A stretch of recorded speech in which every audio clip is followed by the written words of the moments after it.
Isang babae ang lumaki sa isang pamilyang walang pagmamahal at pag-aaruga sa kanya. Siya si Amber, maganda, maputi at tila ba anghel sa sobrang kabaitan. Ang sweet naman ng Nay Esther ko. Mahal din po kita at importante ka rin po sa akin. Sa kabilang banda, isang lalaki naman ang tila ba pinaglihi sa sama ng loob sa sobrang sungit. Lahat ng babae ay pantasya siya dahil sa taglay niyang kagwapuhan at kayamanan. Is that so? Then stop meddling with my affairs. Magkaiba man ang mundong kanilang kinabibilangan, pag-iisahin naman sila ng kanilang natatanging pagmamahalan. Ating tunghayan ang isa na namang kwentong pag-ibig na inihahandog ng Siren Radio.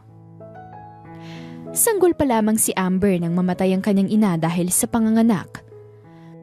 Hindi nito nakilala ang kanyang ina at tanging sa mga pictures lamang siya umaasa para kahit papaano ay masilayan ng ganda ng kanyang mama. Nagpakasal muli si Arnold dahil dito at yun ay si Myla. Simula noon, si Myla na ang tumayong nanay ni Amber. Pero nang mawala si Arnold, nag-iba na rin ang ihip ng hangin sa buhay ni Amber.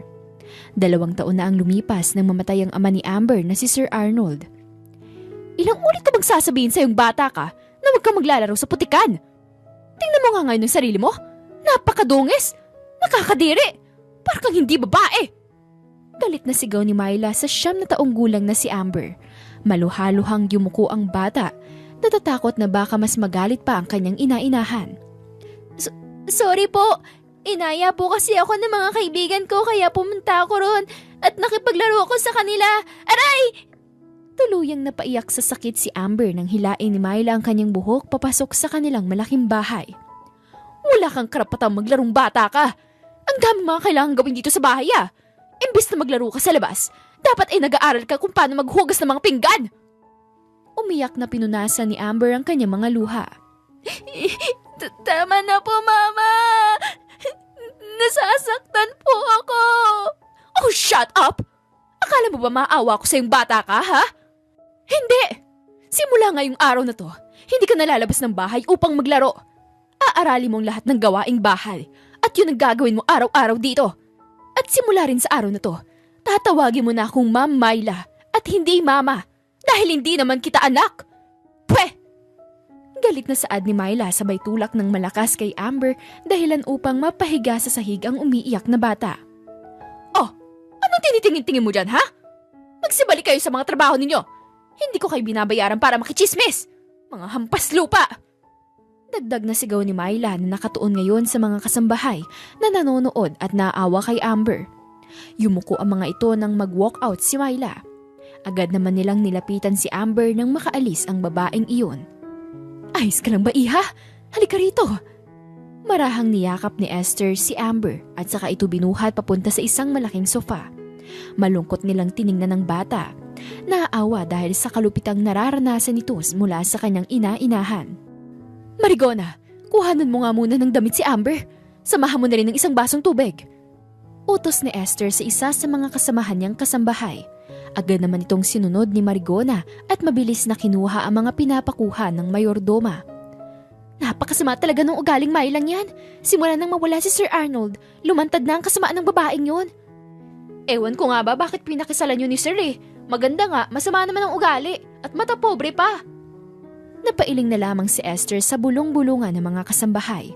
Inalo na lamang ng mayordomang si Esther ang batang si Amber.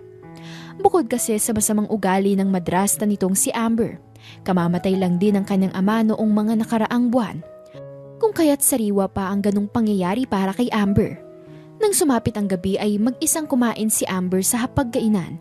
Wala ang ina-inahan nitong si Myla. Saan po nagpunta si Mama? Tanong ni Amber habang kumakain. Nakapaligid sa kanya ang mga kasambahay ng kanilang pamilya. Ngumiti ng maliit si Esther at saka marahang hinaplos ang likuran nito. May pinuntahan lang saglit, Amber.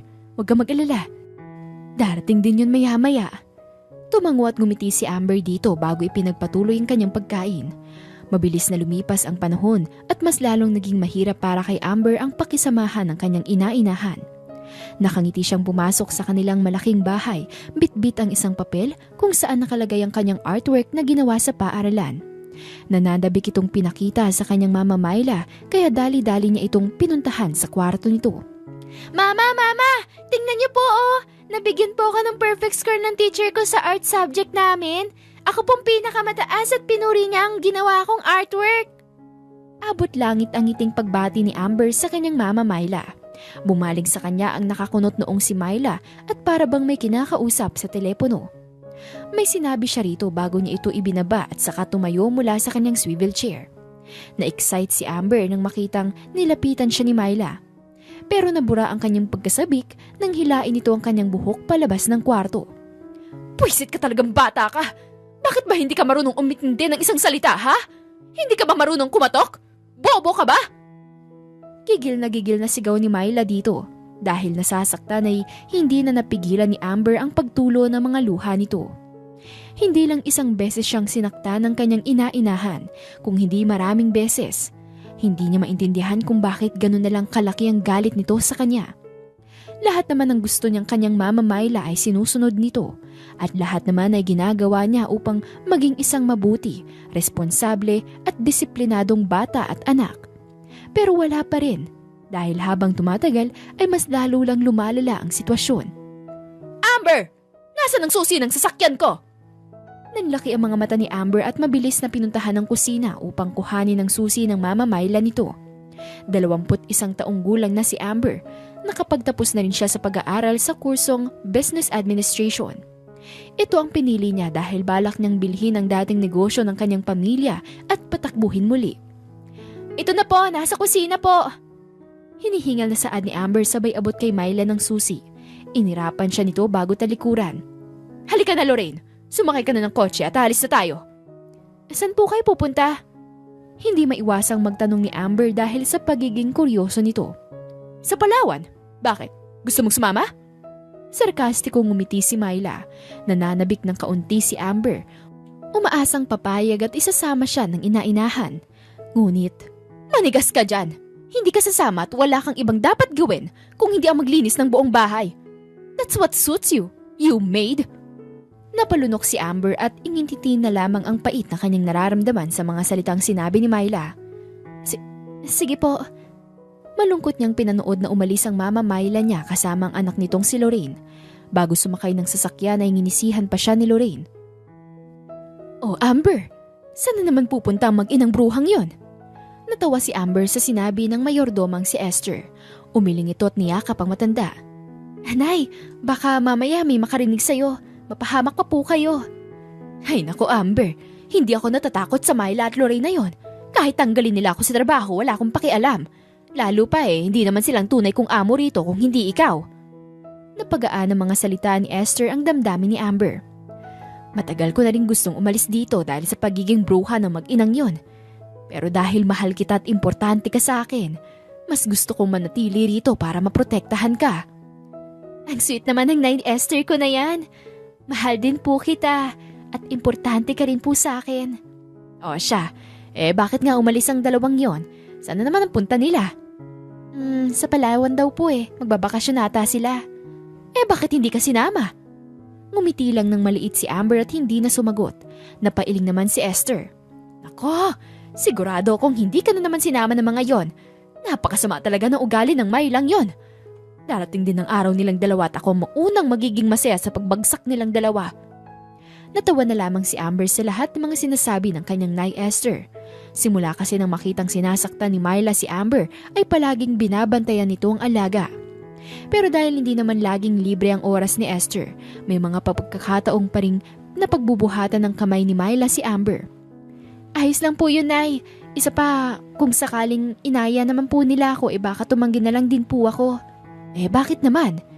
Bala ko po kasi sanang simulan na paghahanap ng trabaho. Ang dami rin po kasing oras ang nasasayang dito sa bahay, kaya mas magandang maghanap na ako ng trabaho. Humugot ng malalim na hininga si Esther at saka tumango. O siya sige, mag-iingat ka ha. Teka, ipaghahanda muna kita ng pagkain na babaunin mo. Ang sweet mo naman Nanay Esther ko. Niyakap ito ng mahigpit ni Amber. Ikaw talagang bata, oo. O siya sige na. Hintay mo na lang ako sa garahe at iaabot ko na lamang ang lunchbox mo. Kagaya nga ng sinabi ni Amber ay umalis siya ng kanilang bahay upang maghanap ng trabaho. Maraming kumpanya ngayon ang available para pag-applyan niya, kaya naman ay nagdala siya ng maraming mga documents na kakailanganin sa paghahanap niya nito. Miss, ano pong kailangan ninyo? Papasok pa lamang si Amber sa building ng unang kumpanyang pagbabakas sakalian niya, ngunit hinarang na agad siya ng guard. Ngumiti ng matamis si Amber dito. Bala ko po sana maghanap ng trabaho. Nakita ko po kasi ang placard na nakapaskil dito. Nagsasabing naghahanap daw po ng various applicants ang kumpanyang to. Ito ba, Eneng? Nilapitan ng guard ang placard na sinasabi ni Amber. Tumango naman ang dalaga, ngunit nagulat ito nang tanggalin ito ng guard at itapon sa may basurahan. Pasensya ka na, Eneng, pero nakahanap na kasi kami ng mga applicants. At sa ngayon, wala nang available job offers sa aming kumpanya. Pasensya ka na. Nangihinayang man ay ngumiting muli si Amber. Ganun po ba? Sige, salamat po. Ayos lang man po yun. Salamat po sa maagang pagsabi. Mabilis na umalis si Amber upang maghanap ng taxi na pagsasakyan nito. Sumakay muli ng taxi si Amber upang pumunta sa susunod na establishmento kung saan alam niyang may job offers. Pero kagaya ng nauna niyang pinuntahan, iisa lang ang sinasabi ng mga ito. Sorry miss, pero nakahanap na kami. Na-late ka nung dating. Pasensya na. Sige po. Maraming salamat po. Nangihinang sagot ni Amber sa huling guard na nakausap niya. Hindi batid ni Amber kung talaga bang minamala siya ngayong araw o sadyang halos lahat lang ng kumpanya sa Maynila ay wala nang ino-offer na kahit na anong trabaho. Dahil na rin sa gutom at pagod ay nagpa siya muna siyang magpahinga at kumain ng tanghalian. Mas makakabuti kasi kung may energy siya sa paghahanap ng trabaho. Pumili lamang si Amber ng karinderya na malapit sa kinaroroonan niya. Nilabas na nito ang pagkaing pinabaon sa kanya ng kanyang Nay Esther. Bumili rin siya ng ulam at sabaw para naman hindi nakakahiya na umupo siya rito at kakain ng hindi bumibili. Ipinabalot niya ito sa tindera at sinamahan pa ng kanin. Balak niyang ibigay ito sa kung sino man ang nangangailangan ng pagkain. Gutom na ako. Sakto at adobong manok ang binaon sa akin ni Nanay. Nakangiting ani ni Amber. Mabilis siyang kumain at halos magsaya ang buong sistema nang matikman ang luto ng kanyang nanay. Kahit kailan talaga, hindi kumupas ang sarap sa pagluluto ni Nay Esther. Sapat para kay Amber ang ibinaon sa kanya, kaya naman agad niya rin itong inaubos. Nagpahinga lang siya ng kaunti bago tumayo at lumabas ng karinderya. Hindi pa man nakakalayo ang dalaga ay nakita niya ang isang batang naglalaro sa may kanal. Marumi at puno ito ng putik at sa itsura pa lamang ng bata ay agad na inakala ni Amber na isa itong pulubi. Bata! Bata! Tawag ni Amber nang makalapit siya rito. Agad namang lumingon sa kanyang paslit na bata. Nakangiti ito ng inosente at may sigla sa mga mata. Anong pangalan mo? At saka, anong ginagawa mo rito? Umupo si Amber upang maging magka-level silang dalawa. Ako po si Jason. Naglalaro po ako rito. May mga maliliit na isda po oh. Nilingon ni Amber ang tinuro ni Jason. Umasim ang mukha ng dalaga at agad na umiling. Hindi yan isda, Jason. Mga uod yan. At saka hindi ka dapat naglalaro dito dahil baka may kung ano pang makuha mong mga bakterya. Hindi bale, may ibibigay ako sa'yo. Wow! Ano po yun? Inalabas ni Amber ang ulam at kanin na binili niya sa maliit na karinderya kanina at saka ito binigay kay Jason. Oh, para sa'yo. Nakangiting sabi ni Amber. Mas lalong natuwa ang bata sa kagalakan at napayaka pa siya dito. Mukhang masarap po to ah. Maraming salamat po, Ate Ganda. Natatawang humiwalay si Amber. Ate Ganda? Opo. Simula ngayon, Ate Ganda nang itatawag ko sa inyo. Dahil hindi ka lang maganda. Mabait ka rin po. Napakabait at napakagalang mo namang bata, Jason. O siya, mauna na ako ha. Pero teka, sinong kasama mo rito? Mag-isa ko lang po itong naglalaro dito. Nasaan ang mga magulang mo? Nandun po. Halos malaglag ang panga ni Amber nang ituro ni Jason ang malaking building malapit sa kinatatayuan nilang dalawa ngayon.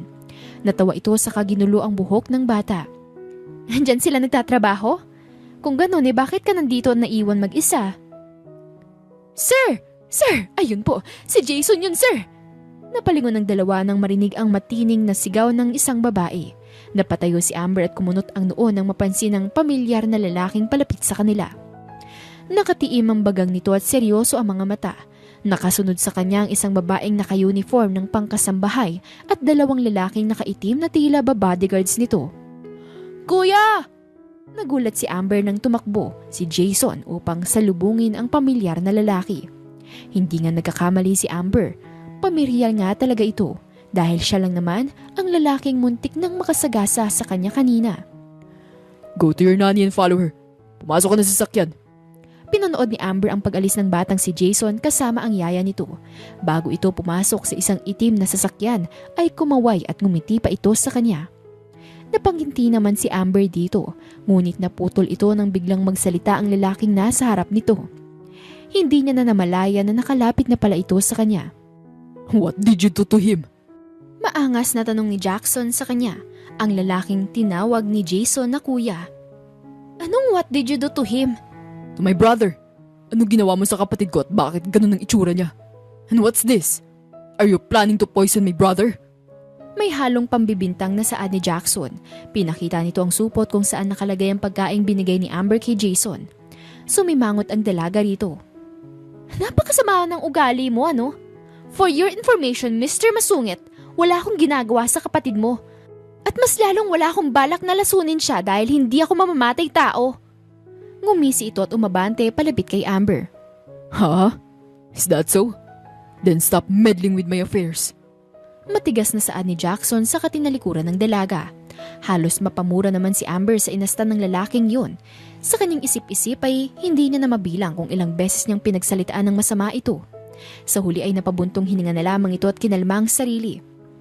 Walang mangyayari sa akin kung uunahin kong mainis sa buwisit na lalaking to. May pa-what did you do to him pa siyang nalalaman. Kung sana binabantayan niya ng maayos ang kapatid niya, wala yun rito sa lansangan at naglalaro sa kanal. Irresponsableng kuya. Napapailing si Amber na naglakad, bit-bit ang bag nito at folder kung saan nakalagay ang hindi pa bawas nitong requirement sa paghahanap niya ng trabaho. Paano ba naman kasi? Halos lahat ng kumpanyang may job offers ay nagpo-pull out last minute. Hindi pa nga ito nakakapasok sa loob ay madalas na siyang hinaharang ng mga guards. Naagaw ang atensyon ni Amber dahil sa placard na nakapaskil sa malaking building na nasa harapan nito. Ito ang tinuro ni Jason kanina at ayon sa kanya ay dito nagtatrabaho ang kuya nito. Nanlaki ang mata ni Amber nang makitang may job offerings ang kumpanyang ito. Pero baka mamaya sasabihin na namang guard ng walang trabahong ino-offer pa. Pero sa kabila ng pag-aalinlangan ng dalaga ay tumuloy pa rin siya. Dito na nagtatrabaho yung masungit na lalaki Pero siguro sa sobrang laki ng building na to, hindi naman siguro kami magkikita, di ba? Like araw-araw? Kung sakali mang matanggap ako? Tanong niya sa sarili. Nang makalapit siya sa guard ay kinabahan ito ng kaunti, lalo pa at sobrang seryoso nito at malaki ang katawan. Para bang isang maling galaw lang ni Amber ay handa itong durugin siya. Anong kailangan natin, miss? Boses pa lang ay nakakatakot na. Ngumiti si Amber at saka tinuro ang placard na tumutukoy sa job offers. Balak ko po sana mag-apply ng trabaho. Meron pa po bang natitirang trabaho na maaari kong pasukan? Ayos na po kahit ano sa akin. Dagdag pa nito. Sa lagay ni Amber ay kahit anong trabaho na available ay handa niyang patusin, basta legal at hindi nakakababa ng dignidad at pagkatao ng iba. Nilingon ng guard ang placard saka tumango. Sige miss, check ko lang po muna ang laman ng bag ninyo. Pagkatapos pwede na kayong pumasok sa loob. Mabilis na binuksan ni Amber ang bag nito at pinakita sa guard. Nang masiguro ng guard na maayos naman ang lahat ay tinuro siya sa door entrance. Pasok na kayo miss. Diretsuhin nyo lang po ang hall na ito at may makikita kayong elevator. Nasa third floor po ang HR. Doon na lang po kayo magtanong about sa job offers. Maraming salamat po, Kuya Guard. Malaki ang ngiti ni Amber nang pumasok sa loob. Napakalamig sa loob at halos lahat ng empleyadong nakakasalubong nito ay seryoso at talagang focus sa kani-kanilang trabaho. Sinunod ni Amber ang sinabi ng guard. Mabuti na lang din at mabilis niyang nahanap ang opisina ng HR. Pero nanlumo siya nang makita ang haba ng pila. Sa sobrang haba ng pila ay baka nga pwede pa siyang matulog na lang muna ng 5 oras. No, kaya ko to. Bulong ni Amber sa sarili niya. Naghintay siya ng matyaga hanggang sa siya na ang papasok sa loob. Agad-agad na nag-interview at ang HR na ang bahala sa kung anong trabaho ang nababagay para sa'yo base sa skills at knowledge na meron ka. Thank you so much, Miss Lopez. We will just call you for the update. Tumayo si Amber at ngumiti sa HR. Thank you so much po, ma'am. Hoping for the best results. Naggintian pang muli ang dalawa bago lumabas si Amber. Halos inabot ng 30 minutos ang pagtatanong sa kanya sa loob. Kaya naman paglabas niya ng building ay madilim na. Mag-aalas 7 na ng gabi, kaya naman ay wala nang ibang choice si Amber kung hindi ang umuwi na.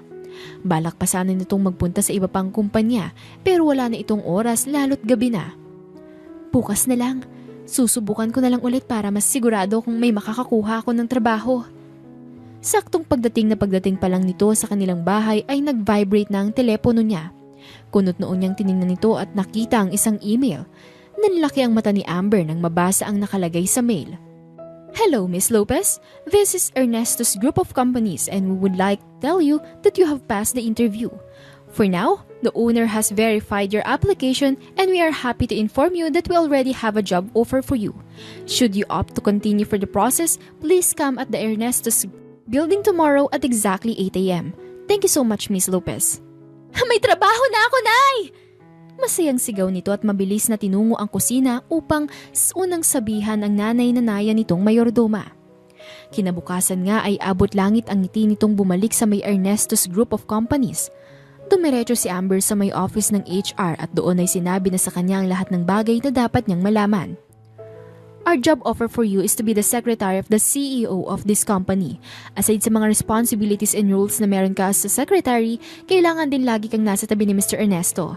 Ikaw ang maghahanda ng schedule nito araw-araw at ikaw rin ang magbibigay ng mga bagay o pagkain na gusto niya. Ikaw ang mag-aayos ng appointments and meetings niya at marami pang iba. This short manual will be your guide for the job. Tinanggap ni Amber ang maliit na kobrang libro at sinimulang basahin ang paunang pahina nito. How about the salary, miss? Ingat na tanong ni Amber. Napangiti naman ng HR sa kanya. We can talk about that, Miss Lopez. Malaki magpasahod ang mga Ernesto, lalo na sa mga top executives at administrative positions. Kaya sa tingin ko ay hindi ka dapat mag-abahala doon. Nang ilatag na ng HR ang offered amount of salary ay halos malaglag ang panga nito. He can tell me if you don't want your salary. Pwede pa natin tong pataasin. Patataasin pa? Natawa ang HR sa gulat na asta ni Amber. Bigla namang umiling si Amber. No. I'm sorry but yes, thank you. I'm already satisfied with everything that you've told me. And yes, wala akong problema sa sahod.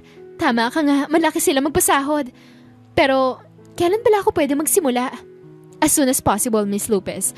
Preferably bukas. Dadaan ka lang sa maikling orientation at ipapakilala ka na rin namin kay Mr. Ernesto, ang CEO ng kumpanya. Pagkatapos ng orientation, bukas ng umaga ay maaari ka na magsimula bukas na rin ng hapon. Kagaya nga na napag-usapan nilang dalawa ay nagsimula na nga rin agad-agad si Amber kinabukasan. Sa orientation ay sinabi ang mga dapat at hindi dapat gawin sa loob ng kumpanya. Dinemo rin sa kanya kung paano ang dapat gumalaw ang isang empleyado ng isang Ernesto. Lalo pa at sobrang strikto ng CEO pagdating sa oras ng trabaho. Handa ka na ba, Miss Lopez? You will now meet our CEO, Mr. Ernesto.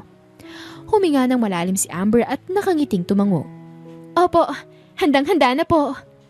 Suot ang isang formal na itim na skirt at puting panloob na pinatungan ng itim na coat ay pumasok ito sa loob ng opisina ng CEO kasama ang HR. Bumagay ang formal attire na suot ni Amber sa kanyang maputing kutis. Katamtapan din ang tangkad nito kung kaya't kahit hindi na siya magsuot ng sandals na may takong ay litaw pa rin ang presensya nito. Matangos ang kanyang ilong, mapupula ang mga labi at ang mga mata nitong may marahang haplos kung tumingin. Good morning, sir. I'm with your new secretary, Miss Amber Lopez. May kaunting kabang nararamdaman si Amber habang pinagmamasdan ng isang lalaking nakatalikod sa kanila at nakaharap sa mga blinds. Nakaupo ito sa kanyang swivel chair at kapansin-pansin ang wine glass sa tabi nito. You can now leave us. I want to talk to her alone. Napatingin kay Amber ang HR at saka ngumiti ng marahan. Noted, sir. Good morning again. Halos maihi si Amber nang silang dalawa na lang ng kanyang boss ang natitira sa loob. Tell me about yourself. Every single detail that I need to hear, include them. Provide all the necessary information. Utos ng kanyang boss sa malamig na boses. I'm Amber Lopez, 21 years old. I just graduated this year with a degree of business administration, major in financial management. Yun lang? Ganun lang kalit? Tanong pa ng lalaki na hanggang ngayon ay nakatalikod pa rin sa kanya. Pwede ko pa pong dagdagan, pero ano pa po bang gusto niyong marinig? Your job will be not easy, kaya gusto kong malaman kung paano mo i-handle ang pressure. The very simple answer I could provide, sir, is listening to music. Kapag nakikinig po ako ng mga music, nakakalma po nito ang buong sistema ko at nagkakaroon ako ng pagkakataon para makapag-isip ng mas maayos. Tumayo ang CEO at saka humarap kay Amber. Parehong nahugot ng dalawa ang kanilang hininga. Sa pagkakakunot pa lamang ng noo ng lalaki ay batid na agad ni Amber kung sino ang kaharap niya. Walang iba kung hindi ang lalaking nakaharap niya kahapon. Ang lalaking sinungitan niya. Ang kuya ni Jason na si Jackson. Ikaw? You? Sabay na sabi ng dalawa. What the hell are you doing here? Ikaw? Bago kong sekretary. Hindi makapaniwalang tanong ni Jackson. Ikaw ang CEO ng Ernesto Group of Companies? Humakbang palapit si Jackson kay Amber. Ako na unang nagtanong sa'yo. Kaya ako ang tanungin mo. Bakit ka nandito? Napalunok si Amber at napaatras. Gusto ko lang naman magtrabaho. Oh really? At talagang dito pa sa kumpanya namin? O baka naman ginagawa mo lahat ng to para mapalapit sa akin? Why? You want money? Una, sa kapatid ko ikaw lumalapit. And now sa akin naman. That's not true. Hindi ko kayo kilala at mas lalong wala akong pakialam sa pera na meron ka at ang pamilya mo. I just want to work. I just want to survive. Napatigil si Jackson at hindi nakapagsalita. Tinitigan niya lang ng masama si Amber habang nakaigting ang panga. Go and get those piled up documents on my table. You'll start your work today.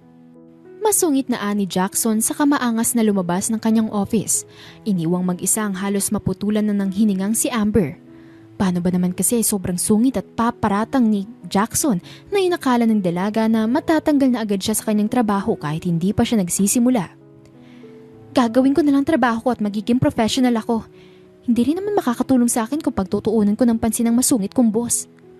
Wika ni Amber sa kanyang sarili habang kinukuha ang isang kumpol ng mga dokumento, saka siya sumunod sa daang binagtas ni Jackson. Pagkapasok nito sa isang malawak na conference room kung saan pumasok si Jackson ay napalunok ito. Nung una, ang akala ni Amber ay wala pa masyadong tao rito sa conference room pero nagkakamali siya dahil ngayon ay nakatutok na sa kanya ang lahat ng mata na nasa loob.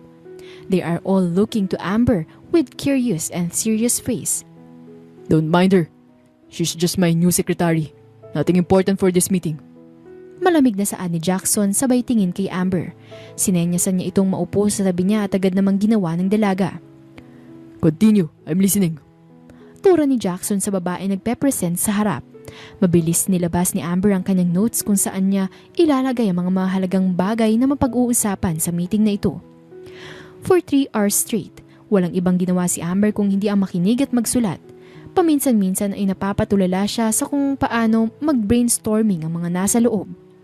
Bago pa siya graduate ay alam na niyang ganito ang mga nangyayari sa isang meeting sa isang corporation, pero iba pa rin talaga sa personal. Nang matapos na ang meeting ay napahinga ng maluwag si Amber. May mga cookies, tubig at juice at iba pang dessert na nakahanda sa kanilang mesa. Inayos nito ang lahat ng kanyang sinulat habang tinatawan ng mga kasamahan nito sa loob. Are you done? Pabulog na tanong ni Jackson sa kanya. Napatingin tuloy siya rito at saka tumango. Opo, tapos na. Pagkatapos nun ay tumayo na si Jackson. Let's go. I still need to do such things in my office. Gusto pa nga lang sanang tikman ni Amber ang mga pagkain na nakahanda sa lamesa pero itong masungit na boss niya ay parabang sobrang nagmamadali na. Niligpit ni Amber ang mga gamit nito at sumunod kay Jackson. I need a copy of her notes. Put it in the document and print it. Gusto kong i-review ang mga napag-usapan kanina kasama ang laman ng presentation. I want them all. Every detail of it must be included in your notes. This is noted, sir. Kailan po ninyo kailangan? Babagsak na umupo si Jackson sa swivel chair nito at saka matalim na tinapunan ng tingin ng sekretary nitong nasa harap niya. Do you really have to ask me that question? Siyempre ngayon na. I'm sorry to ask, sir. Gusto ko lang po sanang i-clarify yon. But noted po yon. Gagawin ko na po. Yun nga ang pinagkaabalahan ni Amber buong magdamag hanggang sa mag-lunch break siya. Buti na lang din at napos niya agad at naibigay kay Jackson bago pa muling bumuga ng apoy ang masungit nitong boss. Maswerte ka dahil ikaw naging sekretary ni Mr. Ernesto. Araw-araw mong masisilayan ang gwapo nitong muka. Tama ka riyan, Andrea. At mas lalo na sa tuwing humingiti siya. Naku, baka agad mong maisipang ibuka ka mga binti mo sa kanya, Amber. Napaismid si Amber sa pinag-uusapan ng kanyang mga bagong kakilala rito sa Ernesto Group of Companies. Isang araw pa lamang ang lumilipas mula nang mag-umpisa siyang magtrabaho dito sa kumpanya at mabuti naman ay nakahanap siya agad ng makakasama tuwing lunch break. Kaya naman din ni Amber na maging independent pero syempre ay iba pa rin kung may kasama ka. Nako, namumula ka Amber. Sinasabi ko na nga ba't may gusto ka rin doon kay Sir Ernesto eh. Ako? Mali ka ng assumption, Annabel. Hindi ko gusto ang boss natin. Sadyang nakakahiya lang na pag-usapan natin siya ngayon dito. Baka si mamaya may makarinig sa atin eh. Ano ka ba, Amber? Alam mo, normal na yung mga ganyan dito. At saka, wala namang magugulat na may gusto ka kay Sir Jackson. Dahil halos lahat naman ng mga empleyado rito ay may gusto doon. Umiling si Amber sabay subo ng tortang talong na ulam niya sa tanghaliang yun. Iba ako, Andrea. Wala akong gusto kay Sir. Sadyang trabaho at karir lang ang focus ko. Kahit anong tanggi ni Amber sa paratang ng mga ito ay patuloy pa rin itong tinutukso sa boss niyang ubod ng sungit. Amber! Andito ka na pala! Nako, kanina ka pa hinahanap ni Sir Jackson. Ako po? Gulat na tanong niya rito. Tumango naman si Sally at hinihingal pa na para bang tinakbo niya ang kalawakan ng buong kumpanya mahanap lamang si Amber. Oo, ikaw! Pinapatawag ka sa office niya! Naguguluhan man kung bakit siya pinapatawag ay mabilis nitong iniligpit ang baon niyang pagkain kahit hindi pa niya ito nauubos. Kaunti pa lamang ang nakakain niya at sa totoo lang ay gutom pa siya. Pero ano nga bang magagawa nito kung pinapatawag na siya ni Jackson? Pagkapasok nito sa opisina ni Jackson ay bumungad na agad dito ang nakakunot noong masungit na mukha ng lalaki. Pinapatawag niyo raw po ako? Mahinahong tanong ni Amber. Where did you go? Sumaglit lang po ako para sana makapag-lunch. Did you ask for my permission? Napalunok si Amber at dahan-dahang umiling. I thought it's not necessary anymore since it's already lunchtime, sir. Kaya po'y nakala ko. Stop. The next time we're leaving the office during the working time, you should ask for my permission. Naintindihan mo? Tumango ng mabilis si Amber. Bumaba ang malamig na tingin ni Jackson sa bitbit na baon ni Amber. Napangiti si Amber dito. Tinaas niya ito upang mas masilayan pa ng lalaki. Gusto niyo po ba, sir? Masarap po ito. Tortang talon po ang ulam ko. Agad na inilabas ni Amber ang kanyang baon at ipinakita ito sa lalaki. What are you doing? Masungit pero may halong gulat na ani Jackson nang simulang ipaghanda ni Amber ito. Kumuha siya ng isang paper plate sa drawer ng sarili nitong table at naglagay ng kanin at tortang talong na ulam. Ngumiti si Amber at iniabot sa lalaki. Kain muna po tayo, sir. Hindi ako kumakain ng ganyan. Isa pa, hindi ko alam kung ligtas ba yan. O baka may balak kang lasunin ako. Nanlaki ang mga mata ni Amber. Grabe naman po kayo, sir. Hindi naman po ako ganong klaseng tao. At isa pa, safe po ito. Luto po ito na Esther ko. Hindi pa rin ngumingiti si Jackson, ngunit nabawasan na ang sungit nito sa kanyang muka. Sa huli ay napilit nga ni Amber na kumain ng lalaki. I'll just try it. Tumango naman si Amber at saka pinanood na makasubo ang lalaki. Masarap po ba? It's not that bad. Malawak na ngumiti si Amber. Hindi niya inaasahan ito mula kay Jackson. Paano ba naman kasi, nung unang pagkikita pa lang nila ay ubod na ng kasungitan at pambibintang ang lalaki. Mas lalo pang lumala iyon nang makapasok siya sa kumpanyang ito. Kaya ganito na lamang ang gulat at saya ni Amber na napakain niya ang boss nito at nagustuhan pa nito ang ulam na niluto ng nanay niya. Well, hindi naman ito sinabing nagustuhan niya pero dahil sunod-sunod ang subo ni Jackson, abay talagang ang nasarapan nito sa dalang ulam ni Amber. Naging magaan ang araw na yun para kay Amber at siguro nagkaroon ng himala sapagkat simula ng araw na yun ay nagbago na ang pakikitungo sa kanya ni Jackson. Seryoso at masungit pa rin naman ang binata pero hindi nakagaya noon na parang laging galit sa mundo. This time, Amber could see his smiles. Jason, it's not the right time to play. Just sit on the sofa and read books. Marami akong trabaho kailangang ayusin. Sige po kuya. Ngumiti ng maliit si Jason at saka naglakad papunta sa couch upang sundin ang utos ni Jackson. Isang panibagong araw na naman at ngayon ay nandito na ang nakababatang kapatid ni Jackson na si Jason. Gusto sana makipaglaro ng bata kay Amber, ngunit agad na itong sinaway ng kuya nito. Mamaya na lang tayo maglaro, Jason. Nakangiting sabi ni Amber upang pagaanin ang loob ng bata. Ngumiti at tumango si Jason, pero agad niyang niyuko ang ulo nito nang tingnan siya ng seryoso ni Jackson. Lumipat ito kay Amber at sa takot na mapagalitan din siya ay mabilisan niyang nilipat ang focus sa mga papeles na kailangan niyang asikasuhin para sa araw na ito. Walang maglalaro hanggat hindi natatapos ang trabaho. Masungit na saad ni Jackson. Tumango na lamang si Amber at hindi na sumagot. Baka kasi mamaya ay magalit itong boss niya at lumabas na naman ang pagiging dragon nito. Amber tried to finish her duties and all the paperworks, pero sa tuwing malapit niya na itong matapos ay dinadagdagan at may panibagong gawain na naman na ibinibigay sa kanya. Kaya sa huli ay hindi rin sila nakapaglaro ni Jason. Bukas na lang po siguro, Ate Amber. Dadalaw na lang din po ako rito bukas. May pupuntahan si na Mami at Daddy eh. Tumango si Amber at sa kamarahang ginulo ang buhok ng bata na nasa kanyang harapan. Maggagabi na at halos ang lahat ng empleyado ay naghahanda na para makauwi na rin. Naayos na ni Amber ang lahat ng gamit nito. Hinihintay niya na lamang ang pagtila ng malakas na ulan bago siya bumaba at humanap ng sasakyan.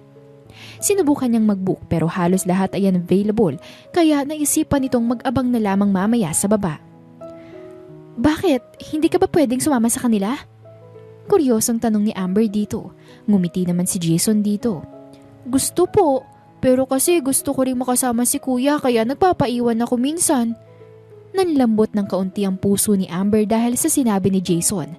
Napakabait na bata nito. Jackson is lucky to have him. Let's go, Jason. Mom's already rushing me to bring you home. Heto na naman ang masungit na si Jackson. May halong galit ang tono ng binata nang sabihin niya yun. Pero imbis na magalit ay tumango at ngumiti ng matamis si Jason dito. Opo, kuya! Lumapit si Jason sa kanyang nakakatandang kapatid at humawak sa kamay nito. Nagtama ang paningin ni Amber at Jackson. How about you? Hindi ka pa ba uwi? Kunot noong tanong ni Jackson kay Amber. Napakamot sa batok ang dalaga at mahinhing tumawa.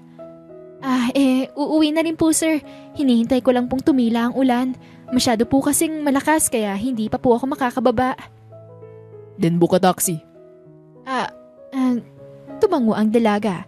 Yun nga po ang gagawin ko pero unavailable halos lahat eh. Baka sobrang dami rin kasing nagbubook ngayon dahil na rin sa malakas na ulan.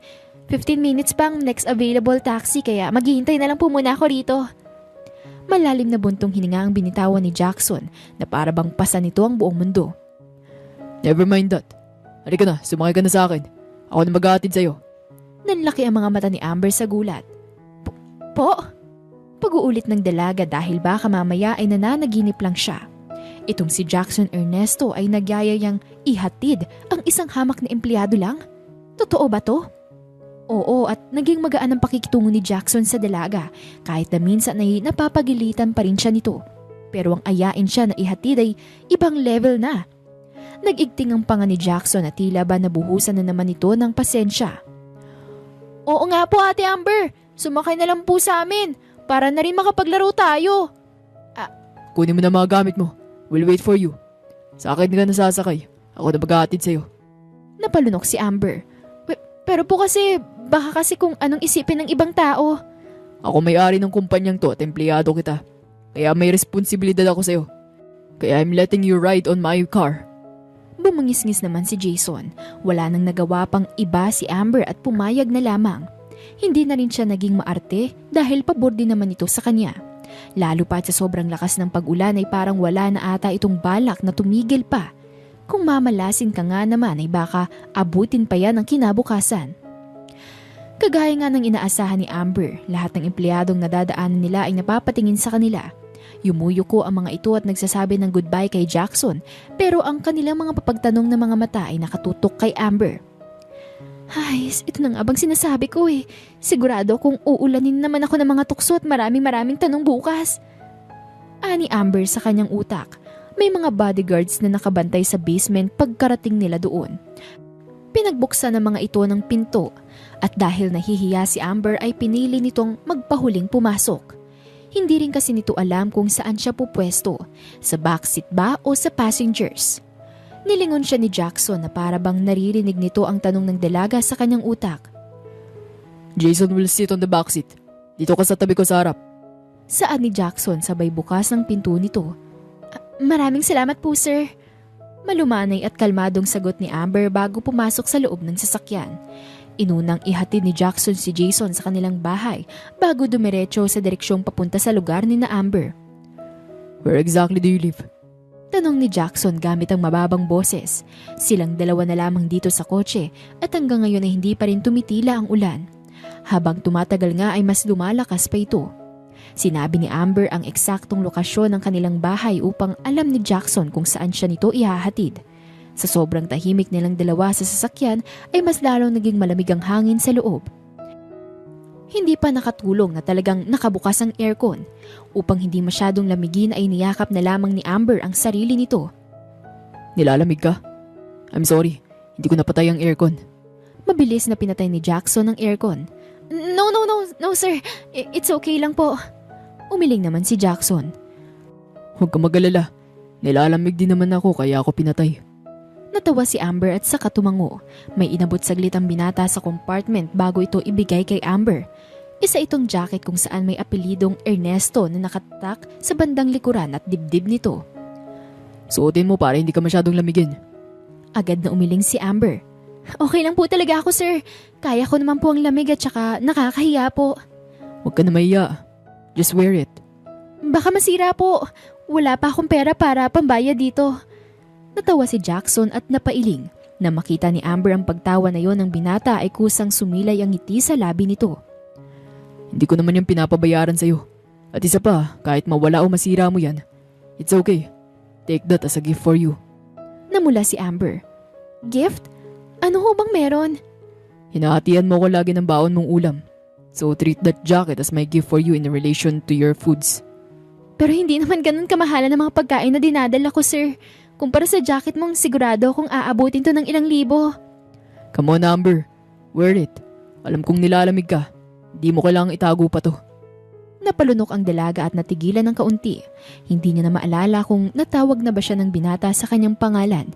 Pero ngayon, sa sobrang rahan at malumanay ng kanyang pagkakasabi, ay tinutunaw nito ang puso ng dalaga. Salamat. Sagot na lamang ni Amber at saka dahan-dahang sinuot ang jacket. Lumukob sa kanyang ilong ang mabangong amoy ni Jackson. Lalaking lalaki ito at sa totoo lang ay nakaka-addict ito. He smells so good. Hindi rin naman ganon katagal ang naging biyahe nila. Ilang minuto lamang ay nakarating na rin sila sa malaking bahay ni na Amber. Gabing-gabi na at tanging ang mga mumunting bituin sa langit na lamang ang nagbibigay liwanag sa paligid. Maraming salamat sa paghatid, sir. Nakangiting ani Amber. Gumuhit ang munting ngiti sa mga labi ni Jackson. Huwag mo na akong tawagin sir. You can just call me on my name. Pero hindi ata tama yon lalo na't boss kita. Pero wala naman tayo sa opisina, hindi ba? Huwag ka magalala. It's pure okay with me. Tumango si Amber. Sige Jackson, salamat ulit. Napakagat labi si Jackson nang marinig niya yon kay Amber. Malakas ang tibok ng kanilang puso habang nagkatititigan ang kanilang mga mata. Mauuna na ako. Balak na sanang tanggalin ni Amber ang seatbelt nito nang biglang hawakan ni Jackson ang kamay nito. Nahugot ng dalaga ang kanyang hininga. Hindi niya batid kung anong nangyayari, kung bakit siya kinakabahan at kung bakit ganito na ang pakikitungo sa kanya ni Jackson. For the past weeks, oo at naging magaan na si Jackson sa kanya. But tonight, it's different. Sa paraan pa lamang ng pagtingin ng binata kay Amber, malalaman mo na agad na may ibang kahulugan nito. Tahimik na inalis ni Jackson ang seatbelt ng dalaga.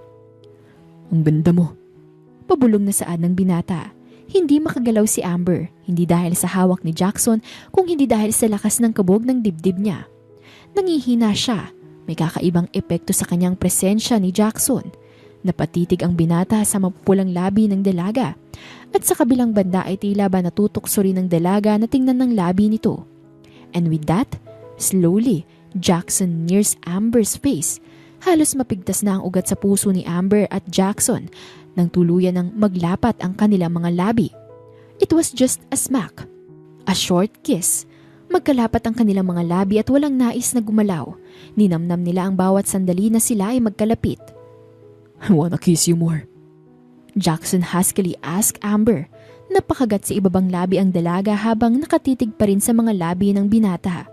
Amber nodded her head. Gusto ko rin. Anong gusto mo? Napalunok si Amber. Come on Amber. Anong gusto mo? Sabihin mo baby. Ibibigay ko kung ano man ang gusto mo. Unti-unting iniangat ni Amber ang kanyang kamay upang haplusin ang matikas na braso ni Jackson. Gusto kong halikan mo ko, Jackson. Gusto ko rin yon. Dumilim ang mata ni Jackson at sa isang iglap lamang ay binuhat nito ang dalaga papunta sa kandungan nito. Napatili si Amber dahil sa gulat. Natawa na lamang si Jackson. Fuck, binabaliw mo ko. Marahang hinaplos ng binata ang makinis na pisngi ng dalaga. Pinalibot ni Amber ang kamay nito sa liig ng binata. At unti-unti muling naglapat ang kanilang mga labi. Pero ngayon, mas naging agresibo na ang dalawa. May halong pananabik, gigil at kakaibang ritmo. Jackson's hands were caressing Amber's waist at sa bawat paghagod nito ay parang dinadala nito ang dalaga sa langit. They kissed as if they are in a relationship.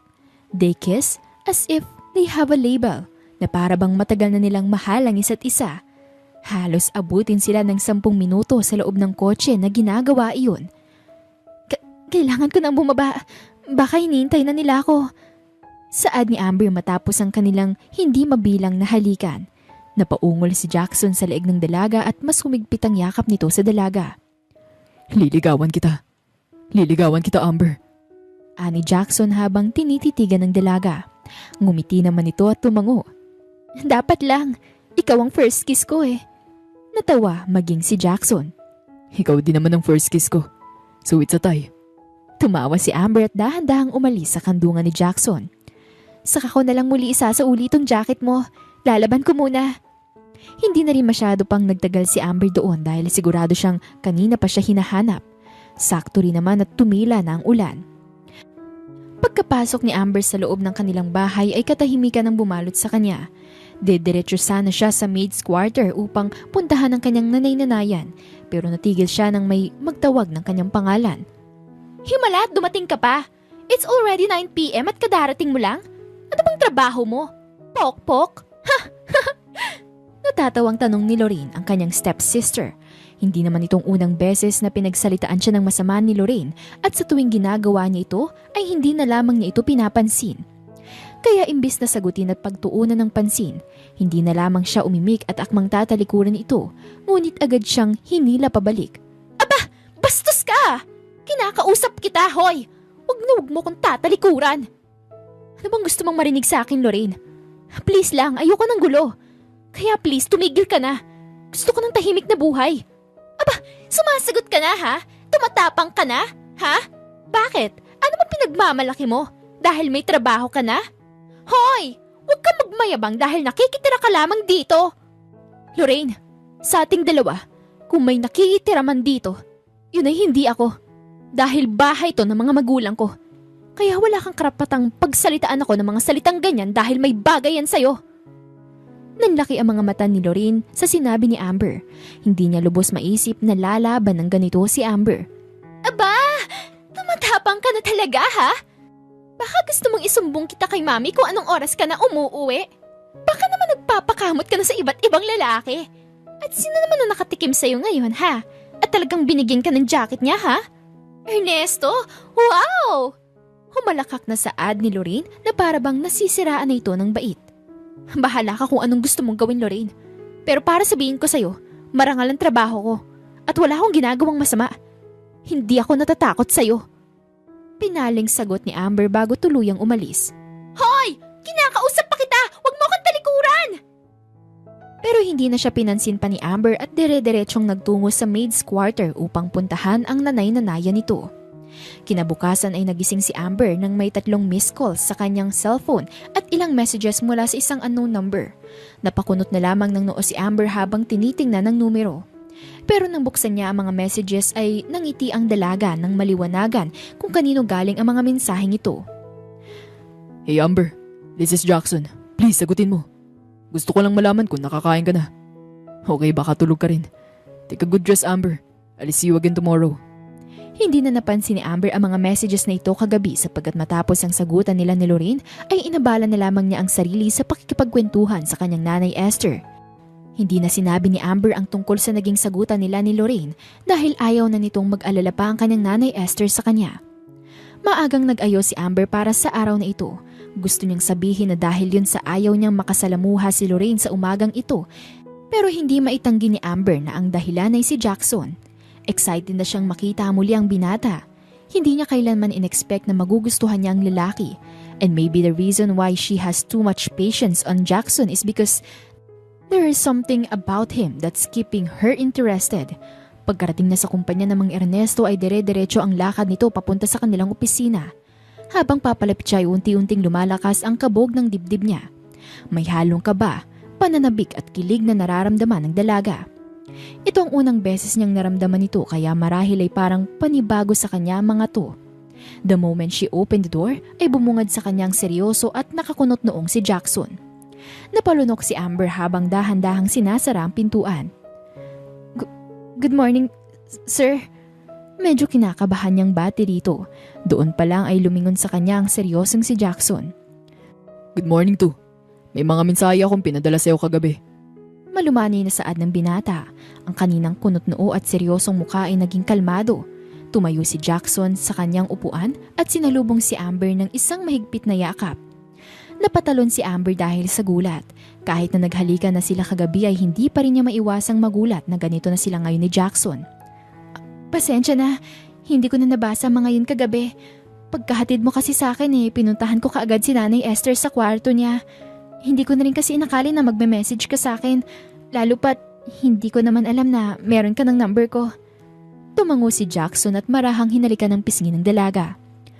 Kinuha ko yun sa files mo, for emergency purposes. Anyway, may mga bulaklak ako para sa'yo. Hawak-hawak ang kamay ng dalaga ay inalalayan siya ni Jackson palapit sa isang malambot na sofa. Doon ay nakita ni Amber ang kumpol ng bulaklak. Ang ganda! May halong tuwa at pananabik ang boses na yun ng dalaga. Para to sa'yo. Ani ng binata, sa kanya ito inabot kay Amber. Mas lalong lumawak ang ngiti ni Amber. Inamoy niya ang mabangong bulaklak at lumukob sa kanya ang amoy nito. Ang bango! Parang ikaw.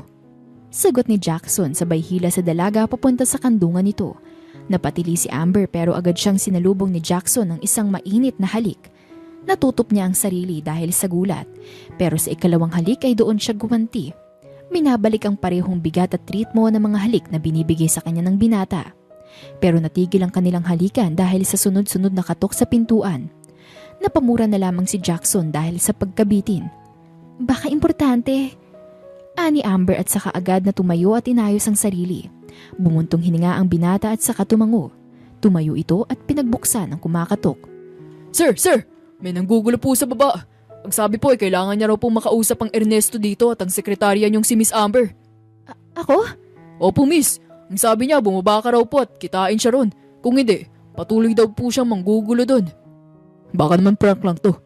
Paano ba nakapasok yun? Hindi ba mapapaalis ng security?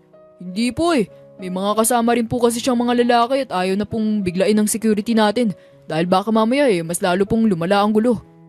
Napailing na lamang si Jackson dito. Okay din, bababa kami.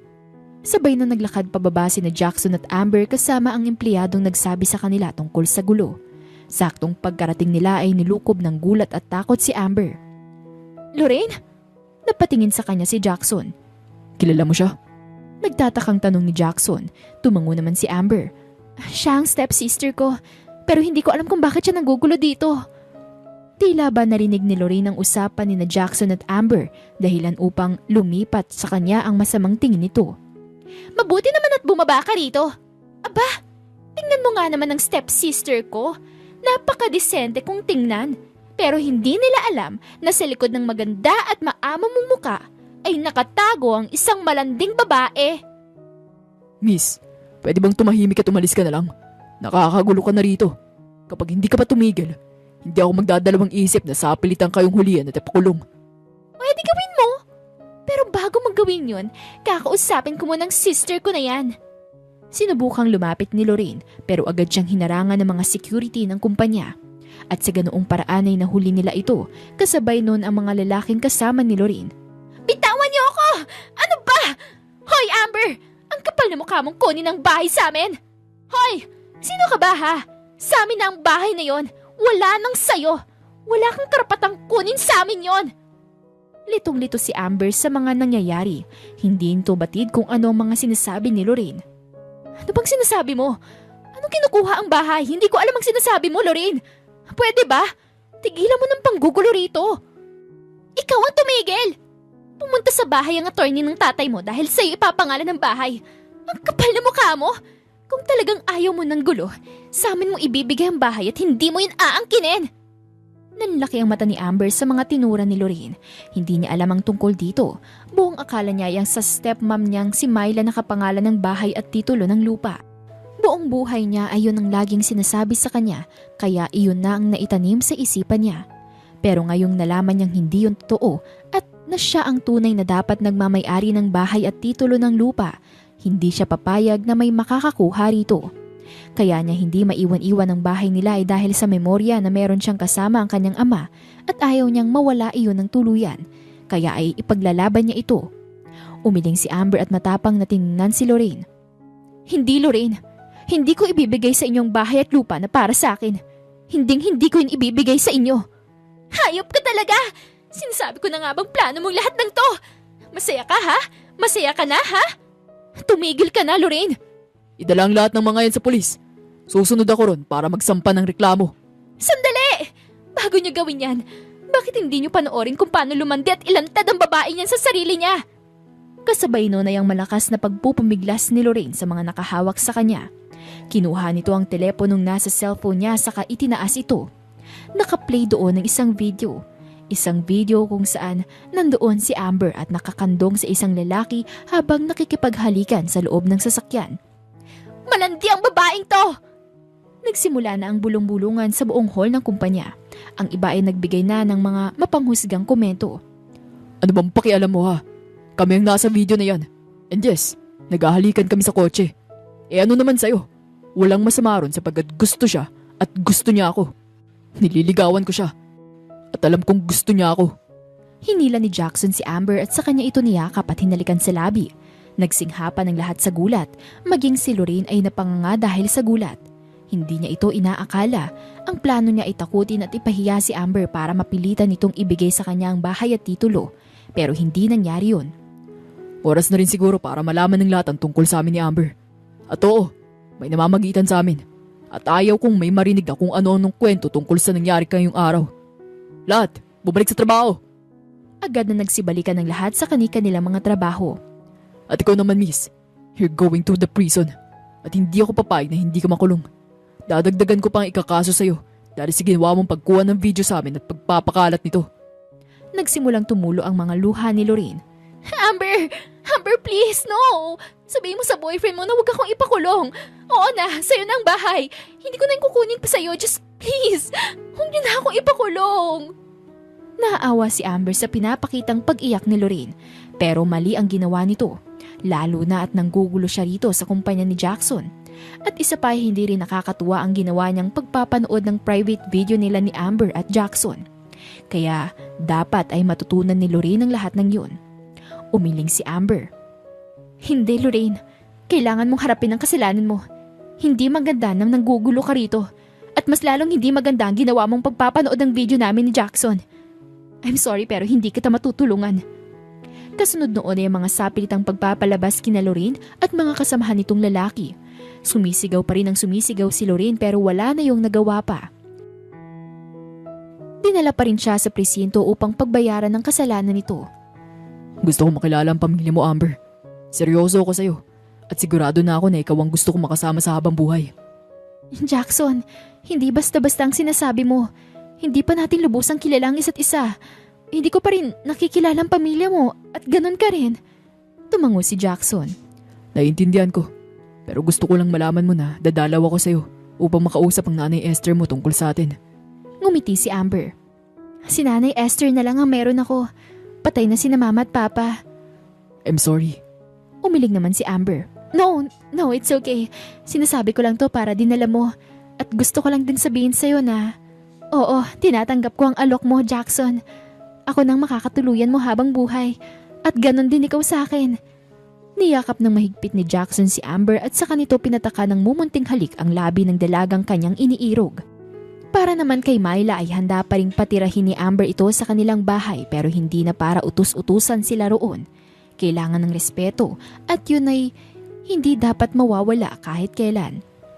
Tandaan, tunay nga na ang pagpapatawad sa mga taong nagkasala sa atin ang isa sa mga paraan upang mapalaya natin ang ating sarili sa sakit ng nakaraan. Ngunit lagi po nating tatandaan na hindi ibig sabihin na tayo ay nagpatawad ay hahayaan na natin silang takbuhan ang responsibilidad at consequences ng kanilang pagkakamali. At sa kwentong ito ay natutunan natin na ang buhay ay hindi laging puno ng pighati. Ito ay nahati sa iba't ibang dimensyon. Kung ikaw ay nahihirapan ngayon, ay magpatuloy ka lamang dahil paniguradong may darating sa'yo. Darating na panibagong umaga. At dito na po nagtatapos ang kwento natin para sa araw na ito. Muli, ako po si Miss Demi. Marami pong salamat.